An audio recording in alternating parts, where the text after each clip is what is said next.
Out of Toy Biz's classic series, the most overlooked is the Fantastic Four. I never even knew this was a thing until I began collecting. People always rave about the Spider-Man classics, sometimes Hulk, maybe X-Men, but never Fantastic Four.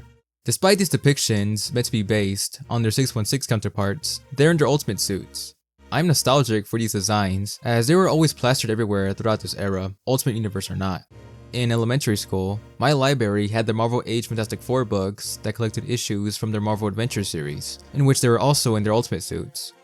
Getting my hands on these figures was a roller coaster, as the price range between the characters is insane.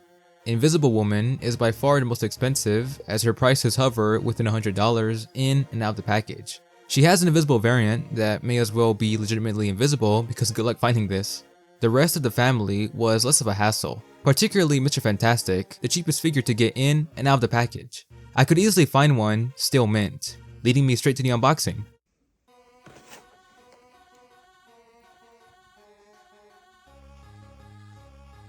Already not liking his face. It's just like, compare that to the art up here. Like, it's just I don't know what that is. Nice artwork on the back here. I think that's a mix of Del Keown and Scott Johnson probably. And there's some other figures in this line. That Super Scroll looks pretty cool. And of course, I've got the Thing and Human Torch, but now Impossible Man. So.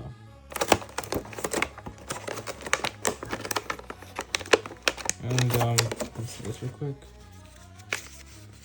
Yep, look, this is the exact cover that's on the Marvel Age book that I had in elementary school, and it's the same issue as well.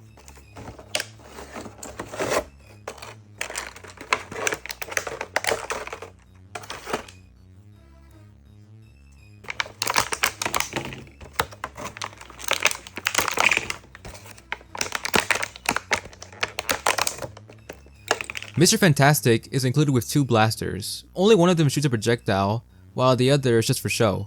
His arms are bendable and can be moved however way you please. His chest piece appears to be removable. I've seen photos of the figure without it, but it has some kind of glue that makes me think otherwise, so I don't want to take my chances. I like everything about this figure except the head sculpt. It looks better out of the box, but I would have preferred a younger looking Reed. Invisible Woman has always been one of my favorite female heroes.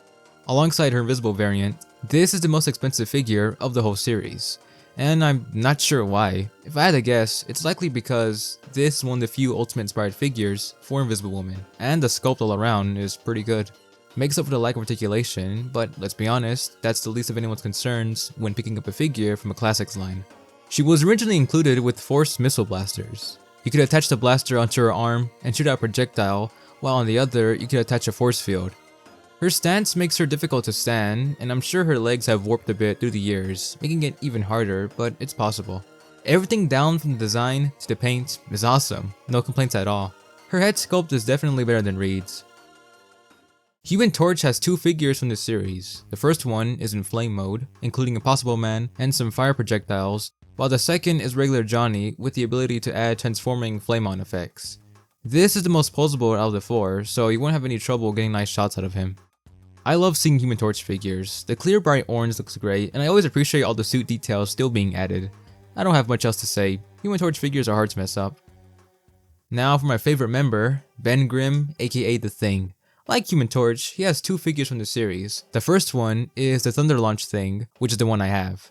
As you can guess, his gimmick is throwing a piece of debris with the help of this button on his back. The second figure is the Twist and Slam Thing, which plays exactly like the Twist and Slam Hulk from the movie series. This figure, on the other hand, is pretty cool. There isn't much you can do to mess up the Thing. He just looks charming sitting up on my shelf, and scales nicely with my Hulks. He's lacking in proper articulation due to his gimmick, but I'm not one to constantly pose my figures around, so it's not an issue for me. I wish I had more to say, but there really isn't anything else for me to nag on. It just looks nice. That's it for what I have. I wish I had more Fantastic Four figures in general, but besides these, I only have my Superhero Squad versions, so yeah.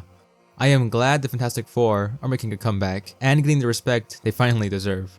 I will most definitely be seated for the new film coming soon.